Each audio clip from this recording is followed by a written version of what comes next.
அனைவருக்கும் வணக்கம். போன காணொலியில் ஓப்பன் சோர்ஸ்னா என்ன, க்ளோஸ்டு சோர்ஸ்னா என்ன அப்படிங்கிறத பற்றி பார்த்தோம். இந்த காணொலியில் ஒரு கம்ப்யூட்டர் எப்படி வேலை பார்க்குது, ஒரு கம்ப்யூட்டர் எப்படி வேலை செய்யுது, அதில் இருக்கப்பட்டிருக்க அந்த ஓஎஸ், நம்ம லினக்ஸ் கற்றுக்க போகிறோம்னா ஓஎஸ்னா என்ன, ஓஎஸ் எப்படி வேலை செய்யுதுன்னா நம்ம அடிப்படையாக புரிஞ்சுக்கணும், சரிங்களா? அதற்காக தான் இந்த காணொலி. ஸோ கம்ப்யூட்டர் எப்படி வேலை செய்யுது அப்படிங்கிறத பற்றி பார்க்கலாம். ஸோ முதல்ல ஒரு கம்ப்யூட்டர்னா என்ன, நம்ம யூஸ் பண்ணுற ஃபோன்லேருந்து லேப்டாப்லேருந்து இதெல்லாமே ஒரு வகையான கம்ப்யூட்டர்ஸ் தான். டேப் எல்லாமே ஒரு வகையான கம்ப்யூட்டர்ஸ் தான். பொதுவாக நம்ம பார்க்குற கம்ப்யூட்டர்ஸில் பிரதானமானது லேப்டாப் ஒன்று, இன்னொன்று பிசின்னு சொல்லுவாங்க, பர்சனல் கம்ப்யூட்டர்னு சொல்லி. அந்த சிபியூ பெட்டி நம்ம சொல்லுவோம் தெரியுமா, பொதுவாக அப்படி சொல்லுவோம். அது ஒரு தனியாக ஒரு பெட்டி ஒன்று இருக்கும். அதுக்கப்புறம் அதோட அட்டாச் ஆகி ஒரு ஸ்க்ரீன் இருக்கும், அது மானிட்டர் ஒன்று இருக்கும், அதுக்கப்புறம் மவுஸ் இருக்கும், கீபோர்டு இருக்கும், தனித்தனியாக வச்சுருப்போம், ஸ்பீக்கர் தனியாக வச்சுருப்போம். இது பிரதானமாக இது இரண்டு தான் நம்ம கம்ப்யூட்டர் நம்ம சொல்லிப்போம், கரெக்டுங்களா? இது எல்லாமே பார்த்தீங்கன்னா ஒரு மெஷின் தான். ஃபோன் கூட வச்சுக்கோங்களேன். இப்போ லேப்டாப்பில் வந்து மடக்கிற மாதிரி இருக்குது, அது வந்து மடிக்கணினி மடக்கிற மாதிரி இருக்குது. உங்களுக்கு வந்து ஃபோல்டபுள் லேப்டாப்புங்கிறது, அதாவது லேப்னா மடிக்கு மேலே வைக்கிறதுனால அது பேர் லேப்டாப் அப்படின்னு சொல்லி கொண்டு வந்தாங்க. லேப்புக்கு டாப்பில் இருக்கிறதுனால மடிக்கணினி அப்படின்னு தமிழில் சொல்லுவோம். கைபேசிங்கிறது கையில் வச்சுக்கிறதுனால கைபேசி. அப்போ கைபேசியே சின்ன கம்ப்யூட்டராகவே மாறிடுச்சு வளர்ச்சி பெற்று, சரிங்களா? அப்போது கம்ப்யூட்டரோட எல்லா கம்ப்யூட்டர்ஸினுடைய நாதம் அப்படிங்கிறது பார்த்தீங்கன்னா, அடிப்படை விடயங்கிறது பார்த்தீங்கன்னா, அதனுடைய மிஷின் இருக்குல்ல, ஹார்ட்வேர்ஸ் இருக்குல்ல, அந்த ஹார்ட்வேரில் மதர் போர்டுன்னு ஒன்று இருக்கும். அந்த பார்க்க நம்ம அந்த பெட்டி இருக்குதுமா பர்சனல் கம்ப்யூட்டர், அதுக்குள்ளேயுமே மதர் போர்டுன்னு சொல்லி ஒன்று இருக்கும், ஒரு போர்டு ஒன்று இருக்கும். அதில் வந்து பார்த்தீங்கன்னா ப்ராசஸர் இருக்கும், அதாவது சிபியு, சென்ட்ரல் ப்ராசஸிங் யூனிட்னு சொல்லுவோம் தெரியுமா.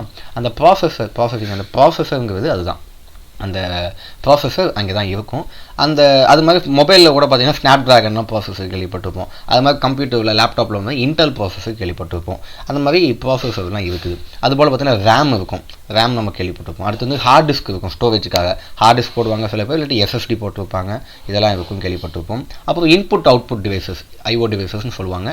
இன்புட்னா உள்ளீடு, அவுட்புட்னா வெளியீடு. ஸோ உள்ளீடு பண்ணுற டிவைசஸ் என்னென்ன இருக்குது, கீபோர்ட், நம்ம டைப் பண்ணுறோம், உள்ளுக்குள்ளே நம்ம அனுப்புவோம், அதனால கீபோர்டு வந்து உள்ளீடு, சரிங்களா? அது ஒரு இன்புட் டிவைஸ். அது மாதிரி மவுஸ், கிளிக் பண்ணுறோம், நம்ம இன்புட் கொடுக்குறோம், அதனால அது இன்புட் டிவைசஸ். அது மாதிரி வேறு நம்ம மைக் பேசுகிறோம், அது ஆடியோவை உள்ளே வாங்குது, அதனால இன்புட் டிவைசஸ். அவுட்புட் டிவைசஸ் என்னென்ன இருக்குது, ஸ்க்ரீன் நம்ம பார்க்குறோம், அவுட்புட்டாக நமக்கு காட்டுது, அதனால அவுட்புட் டிவைசஸ். வேறு என்ன, ஸ்பீக்கர் கூட பார்த்தீங்கன்னா அவுட்புட் டிவைசஸ் தான். அதுவுமே நமக்கு ஒளியை வெளியில் நமக்கு காட்டுது, நமக்கு கொடுக்குது, நம்ம கேட்க வைக்குது, அதனால அதுவும் அவுட்புட் டிவைசஸ் தான். இந்த மாதிரி டிவைசஸ் இதெல்லாம் கலந்தது தான் ஒரு கம்ப்யூட்டருடைய ஹார்ட்வேர் பகுதி அப்படிங்கிறது, சரிங்களா? இது அடிப்படையாக நீங்கள் புரிஞ்சுக்கணும். இதை டீட்டெயில்டாக இருக்க ரேம்னா என்ன, ஹார்ட் டிஸ்க்னா என்ன, ப்ராசஸர்னா என்ன, இதை பற்றிலாம் நீங்கள் வந்து தேடி படித்து பாருங்கள். நான் வந்து ஒரு பேசிக்கான விஷயங்கள் ப்ரீஃபாக நான் சொல்கிறேன் இந்த இடத்துல, சரிங்களா? அடுத்து ஓஎஸ்னா என்ன. இப்போது நீங்கள் இந்த ஹார்ட்வேர் பகுதி இருக்குல்ல, இந்த மிஷின், இதை வந்து மனித உடலோட கம்பேர் பண்ணிக்கோங்க, சரிங்களா? இந்த மனித உடலில் மூளை எவ்வளோ முக்கியம், மூளை தான் எல்லாத்துக்கும் மெயினான விஷயம். மூளை கண்டிப்பாக தேவை நமக்கு, சரிங்களா? மூளை இல்லாமல் ஒன்றுமே நடக்க போகுது இல்லை. அப்படி இப்படி ஃபிசிக்கலாக ஒரு பார்ட் மூளைன்னு மனிதருக்கு இருக்குல்ல, அது மாதிரி ஃபிசிக்கலாக இருக்க பார்ட்டு தான் மிஷினில் வந்து ப்ராசஸர். நான் ஏற்கனவே சொன்னது, இன்டெல் லேப்டாப்ஸ் யூஸ் பண்ணுவோம், கம்ப்யூட்டர் யூஸ் பண்ணுவோம், மொபைல் கூட ஸ்னாப் ட்ராகன்லாம் கேள்விப்பட்டிருப்பீங்க. அது மூளை மாதிரி ஃபிசிக்கலாக கண்ணுக்கு தெரியற ஒரு முக்கியமான பகுதி, பார்ட், ஓகேங்களா? இப்போது ஓஎஸ்ங்கிறது கிட்டத்தட்ட உயிர் மாதிரிங்க, சரிங்களா? இப்போ நம்ம உடலில் எப்படி உயிர் இருக்குது, உடலில் வந்து உயிர் போயிடுச்சுன்னா இந்த உடல் வந்து எதுக்குமே பிரயோஜனம் இல்லை. மீண்டும் வேணால் உயிர் வந்துச்சுன்னா அந்த உயிர் வந்து எழுந்துடும் இந்த உடல். அது மாதிரி ஓஎஸ் இல்லைன்னா அந்த கம்ப்யூட்டர் ஜஸ்ட் ஒரு மிஷின் தான், அதை வச்சு எந்த வேலையும் பார்க்க முடியாது. இது புரியுதா? அப்போது ஓஎஸ் நம்ம போட்டால் மட்டும்தான் கம்ப்யூட்டர் ஒர்க் ஆகும். ஓஎஸ் என்ன, எல்லாமே செட் ஆஃப் ப்ரோக்ராம்ஸ் தான், அதுவுமே ப்ரோக்ராம்ஸ் தான். அதுவும் ஒரு லாங்குவேஜில் எழுதியிருப்பாங்க. ஸோ சிலலாம் எழுதுவாங்க, ஒரு பிரதானமாக நிறைய லாங்குவேஜ், அதில் இன்டெப்த்தாக போனீங்கன்னா அசம்பிள் லாங்குவேஜ் நிறையா இருக்கும். அவ்வளோ இன்டெப்த்தாக தெரிஞ்சுக்க தேவையில்லை, ஓரளவுக்கு மேலோட்டமாக பார்த்துப்போம், சரிங்களா? அப்போ ஓஎஸ் போடுவாங்க. அந்த ஓஎஸ்க்குள்ளே தான் பார்த்தீங்கன்னா நம்ம யூஸ் பண்ணுற அப்ளிகேஷன்ஸ். இப்போ மொபைலில் பார்த்தீங்கன்னா நம்ம எத்தனையோ ஆப்ஸ் யூஸ் பண்ணுவோம், யூடியூபாக இருக்கட்டும், வாட்ஸ்அப்பாக இருக்கட்டும், ஃபேஸ்புக்காக இருக்கட்டும். அது மாதிரி நம்ம லேப்டாப் சிஸ்டம்லாம் யூஸ் பண்ணுவோம். சாஃப்ட்வேர்ஸ், கூகுள் குரோமாக இருக்கட்டும், விஎல்சி மீடியா பிளேயராக இருக்கட்டும், எத்தனையோ சாஃப்ட்வேர்ஸ் யூஸ் பண்ணுறோம். அது மாதிரி சிஸ்டம் சாஃப்ட்வேர்ஸே பார்த்தீங்கன்னா கண்ட்ரோல் பண்ண, டாஸ்க் மேனேஜர், அதெல்லாம் சிஸ்டம் சாஃப்ட்வேர்ஸ். இந்த மாதிரி சாஃப்ட்வேர்ஸ் அப்ளிகேஷன்ஸ் இருக்கும். அதை யார் யூஸ் பண்ணுறா, யூசர்ஸ் யூஸ் பண்ணுறோம். இந்த படங்கள்லேயும் நீங்கள் பார்த்தீங்கன்னா ஒரு விளக்கத்துக்கு நான் அழகாக கொடுத்துருப்பேன். படங்களை பார்த்து நீங்கள் வந்து தெரிந்துக்கலாம். அப்போ மல்டிபிள் யூசர்ஸ் இருப்பாங்க. இப்போ ஒரு சிஸ்டம் வந்து ஹேண்டில் பண்ணுறது பார்த்தீங்கன்னா ஒரு யூசர் இல்லை, 2-3 யூசர்ஸ் ஹேண்டில் பண்ணுவாங்க. அப்படியே இருக்கும். நம்ம லாகின் பண்ணும்போது பார்த்தீங்கன்னா நம்ம பாஸ்வேர்ட் போடுவோம், நம்ம இன்னும் எத்தனை யூசர் வேணாலும் ஆட் பண்ணி பண்ணுவாங்க. இது பேசிக்காக எல்லா கம்ப்யூட்டர்லையுமே இருக்கிறது, அப்படி பண்ணிக்கலாம், சரிங்களா? அது யூசர்ஸ் இருக்கும், அது மாதிரி யூசர்ஸ் வந்து யூஸ் பண்ணுவாங்க. இதுதான் ஒரு கம்ப்யூட்டருடைய அடிப்படை விஷயங்கள், இப்படி தான் இயங்குது. சரி, ஓஎஸ் பற்றி சொன்னோம். ஒரு ஓஎஸ் என்ன, ஓஎஸ்னால் அதுக்குள்ளே எப்படி இருக்கும், அது என்ன கான்செப்ட், ஓஎஸ் பற்றின சின்ன விஷயங்கள் தெரிஞ்சுக்கணும். அப்படின்னா ஓஎஸ்க்குள்ளே ஆக்சுவலி கெர்னல்னு ஒன்று இருக்குங்க. சரிங்களா? ஆக்சுவலி கெர்னல் தான் ரொம்ப முக்கியம். கெர்னலுக்கு மேலே தான் இந்த ஓஎஸ் வந்து பில்ட் ஆகுது. ஓகேவா? கெர்னல் அடிப்படையாக வச்சு தான் ஓஎஸ் பில்ட் ஆகுது. நீங்கள் இந்த படங்களே பாருங்கள், 2 படத்துலையுமே கெர்னல், அந்த கெர்னலுக்கு மேலே கெர்னலை வந்து சுற்றி தான் அந்த ஓஎஸ் பில்ட் ஆகுதுன்னு காமிச்சிருப்போம். சரிங்களா?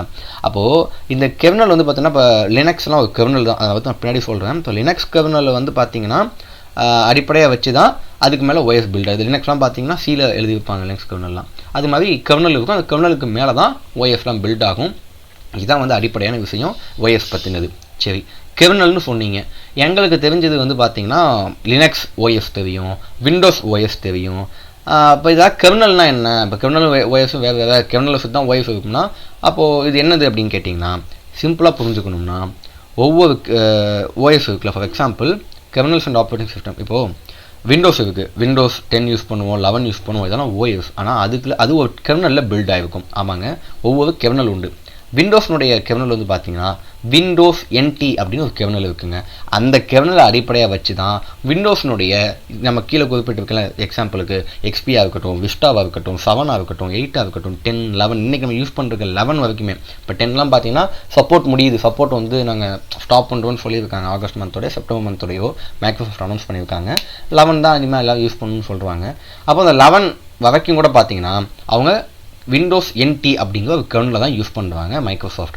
அப்போது எப்படி புரிஞ்சுக்கணும், பேசிக்காக நீங்கள் எப்படி புரிஞ்சுக்கலாம் அப்படின்னா, இப்போது ஃபோன் கம்பெனி இருக்குது. நம்ம எத்தனை ஃபோன் நமக்கு தெரியும்? ஒப்போ தெரியும், விவோ தெரியும், மோட்டோரோலா தெரியும், MI ஷாமி தெரியும், சாம்சங் தெரியும். இதெல்லாம் வந்து ஃபோன் மேனுஃபேக்சரர்ஸ். அவங்களாம் யாருன்னா ஃபோனை தயாரிக்கிறாங்க. சரிங்களா? இப்போது அதே மாதிரி லேப்டாப்பில் பார்த்தீங்கன்னா டெல் ஒரு லேப்டாப் கம்பெனி, HP, இது எம்ஐயே நிறைய லேப்டாப் தயாரிக்கிறாங்க. அது மாதிரி டெல், HP, லெனோவா, இந்த மாதிரி நமக்கு லேப்டாப் மேனுஃபேக்சரிங்ஸ் தெரியும். அவங்க மேனுஃபேக்சரர்ஸ் பற்றி தெரியும்.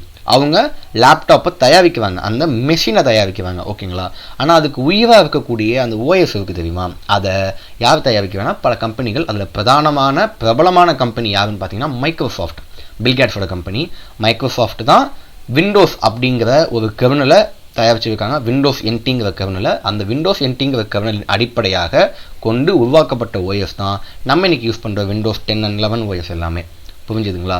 அப்போ இந்த கம்பெனி டெல் இல்லை HP அவங்களாம் என்ன பண்ணுவாங்கன்னா மிஷினை தயாரிச்சுட்டு மைக்ரோசாஃப்ட் கூட ஒப்பந்தம் போட்டு அவங்க அந்த விண்டோஸ் ஓஎஸை வாங்கி அந்த லேப்டாப்பில் இன்ஸ்டால் பண்ணி நமக்கு கொடுக்குவாங்க, நம்ம காசு கொடுத்து வாங்கிட்டு வரோம். இதாங்க கான்செப்ட். இதே மாதிரி தான் ஃபோனில் வந்து பார்த்தீங்கன்னா இப்போ ஃபார் எக்ஸாம்பிள் சாம்சங் இருக்காங்களா, சாம்சங் என்ன பண்ணுவாங்கன்னா இப்போ பிரதானமான ஓஎஸ் எது? ஆண்ட்ராய்டு பயன்படுத்துவாங்க. கூகுள் கம்பெனியோட ஆண்ட்ராய்டு, அந்த ஆண்ட்ராய்டை இன்ஸ்டால் பண்ணி நமக்கு கொடுக்குவாங்க. இதுதான் பேசிக்கான கான்செப்ட். சரிங்களா? அப்போது விண்டோஸ்னுடைய கெர்னல் விண்டோஸ் NTன்னு சொன்னேன். லினக்ஸோட கெர்னல் என்ன? நீ சொன்ன லினக்ஸோட கெர்னல்னு புரியல என்ன கான்செப்ட்னா, ஆக்சுவலி லினக்ஸுங்கிறது ஓஎஸே கிடையாதுங்க, அது கெர்னலுடைய பெயர். சரிங்களா? ஸோ கெர்னலோட பேர் தான் ஓஎஸ். அந்த கெர்னல் ஓஎஸை வந்து 90s கண்டுபிடிச்சாங்க. அதை கண்டுபிடிச்ச பேர் லினக்ஸ் தான். அதை நான் பின்னாடி சொல்கிறேன். நான் அடுத்தடுத்த வீடியோஸில் பார்க்கலாம் லினக்ஸ் பற்றி பார்க்கும்போது. அப்போது கிட்டத்தட்ட வந்து லினக்ஸினுடைய ஃப்ளேவர்ஸ் தான் வந்து பார்த்தீங்கன்னா உபன்டோ, டெபியன், சென்டோஎஸ், ரெட் ஹேட் போன்ற பல ஓஎஸ். ஆக்சுவலி ஓஎஸ்லாம் பார்த்தீங்கன்னா உபன்டோ ஒரு ஓஎஸ், டெபியன் ஒரு ஓஎஸ், சென்டோஎஸ் ஒரு ஓஎஸ், ரெட் ஹேட் ஒரு ஓஎஸ். இதெல்லாமே லினக்ஸ் கெர்னல் அடிப்படையாக கொண்டு உருவாக்கப்பட்ட ஆப்ரேட்டிங் சிஸ்டம்ஸ். நான் சொல்கிறது புரியுதுங்களா? அப்போது இந்த ஆப்ரேட்டிங் சிஸ்டம்னா என்ன? கெர்னல் அடிப்படையாக கொண்டு சுற்றி கட்டமைக்கப்படுற எல்லாமே. It includes softwares, applications. நம்ம யூஸ் பண்ணுற அந்த ஃபார் எக்ஸாம்பிள் விண்டோஸில் வந்து இந்த கிராஃபிக்கல் அந்த யூனிட் இருக்குல்ல, பார்க்க விஷுவலாக அழகாக இருக்குல்ல, ஒரு டெஸ்க்டாப் தெரியுது, கீழே வந்து டாஸ்க் மேனேஜர் தெரியுது, என்னென்ன அப்ளிகேஷன் ஸ்பின் பண்ணிக்குமோ அது தெரியுது, ஸ்டார்ட் பட்டன் இருக்குது, தொட்டா ஆல் ப்ரோக்ராம்ஸு, அந்த அழகாக அந்த UI எல்லாம் தெரியுதுல்ல, அது எல்லாமே இந்த ஓஎஸ்க்குள்ளே அடங்கும். சரிங்களா? புரியுதா? ஓஎஸ்க்குள்ளே இது எல்லாமே அடங்கும். டாஸ்க் மேனேஜர்லேருந்து கண்ட்ரோல் பேனல்லேருந்து எல்லாமே அடங்கும். இதுதான் ஓஎஸ். இதெல்லாம் சேர்ந்து ஓஎஸ். இதனுடைய அடிப்படை உறுப்பு வந்து பார்த்தீங்கன்னா உறுப்பு வந்து கெர்னல். அது மாதிரி அடிப்படை உறுப்பு லினக்ஸ், அதை சுற்றி உருவாக்கப்பட்ட ஓஎஸ்ங்க தான் இந்த டெபியனாக இருக்கட்டும், உபன்டோவாக இருக்கட்டும். ஃபேமஸாக உபன்டோ பயன்படுத்துவாங்க, எல்லாரும் கேள்விப்பட்டிருப்பீங்க. ரெட் ஹேட்னு ஓஎஸ் இருக்குது. இது வந்து கம்பெனிகளில் என்டர்பிரைசஸில் பயன்படுத்துவாங்க. சரிங்களா? அதெல்லாம் இங்கே பயன்படுத்துவாங்க.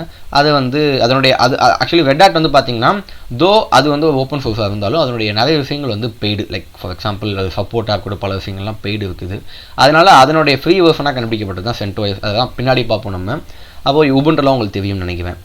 இதெல்லாம் ஒரு ஃப்ளேவர். இன்னொன்று சொல்லவா, கூகுள் கண்டுபிடிச்ச ஆண்ட்ராய்டு இருக்குது தெரியுமா, ஆண்ட்ராய்டு ஓஎஸ், அதுவே ஒரு லினக்ஸ் அடிப்படையாக கொண்ட ஓஎஸ் தாங்க. ஆமாங்க, ஆண்ட்ராய்டினுடைய அடிப்படை கர்னல் லினக்ஸ் தான். லினக்ஸ் இல்லாமல் ஆண்ட்ராய்டே கிடையாது. அப்போது ஆண்ட்ராய்டு வந்து ஓப்பன் சோர்ஸாக கேட்டிங்கன்னா ஆமாம், ஆண்ட்ராய்டு ஓப்பன் சோர்ஸ் தான். நீங்கள் கூகுளில் போய்ட்டு ஆண்ட்ராய்டு ஓப்பன் சோர்ஸ் ப்ராஜெக்ட்ஸும் தேடி பாருங்கள், உங்களுக்கு வரும்.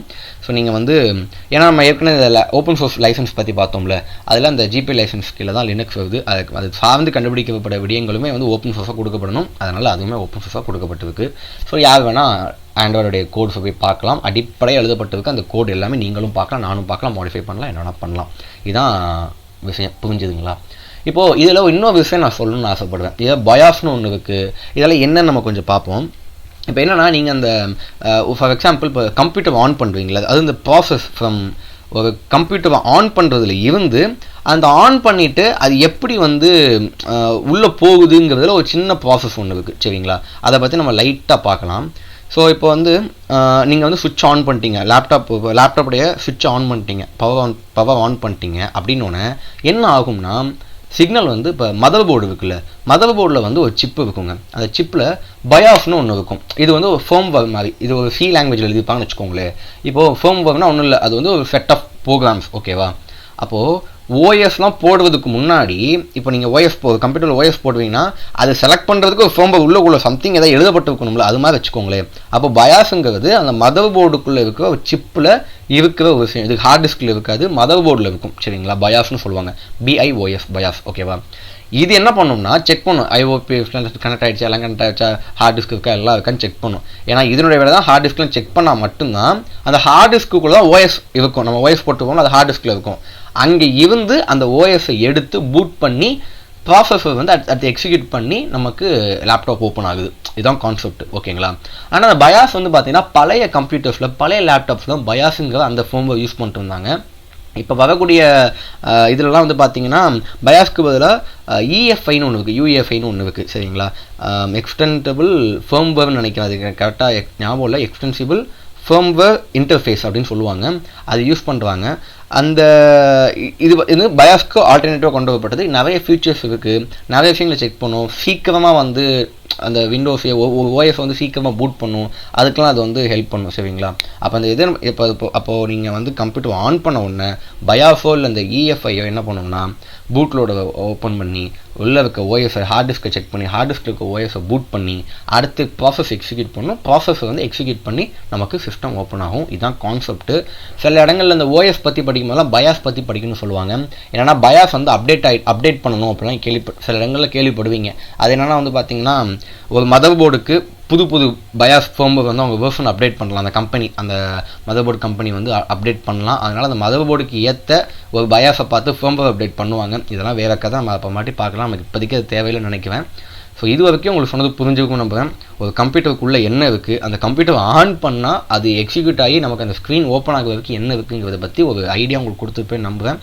இவ்வளோ தான் நம்ம கம்ப்யூட்டர் எப்படி ஒர்க் ஆகுது பார்த்தீங்கன்னா அடிப்படை புரிதல். இது இருந்தால் நமக்கு போதும், அடுத்தடுத்து போகலாம். இப்போ அடுத்த காணொலிகளில் வந்து ஓஎஸ்னான்னு பார்த்துட்டோம், அடுத்து நம்ம லினக்ஸ் பற்றி பார்க்கலாம். ஸோ அதை நம்ம ஏற்கனவே சொன்ன மாதிரி அந்த ஓப்பன் சோர்ஸ் அண்டு ப்ரைவேட்டில் பார்த்தீங்கன்னா விண்டோஸ் வந்து ஒரு ப்ரைவேட் கம்பெனியோடது, யாரோடது? மைக்ரோசாஃப்டோடது. Linux open source. இதை பற்றி டீட்டெயிலெல்லாம் அடுத்த காணொலியில் ஓஎஸ் பற்றி பார்க்கும்போது பார்ப்போம். ஸோ அடுத்த காணொலியில் சந்திப்போம். அது விடைபெறுகிறேன். நன்றி, வணக்கம்.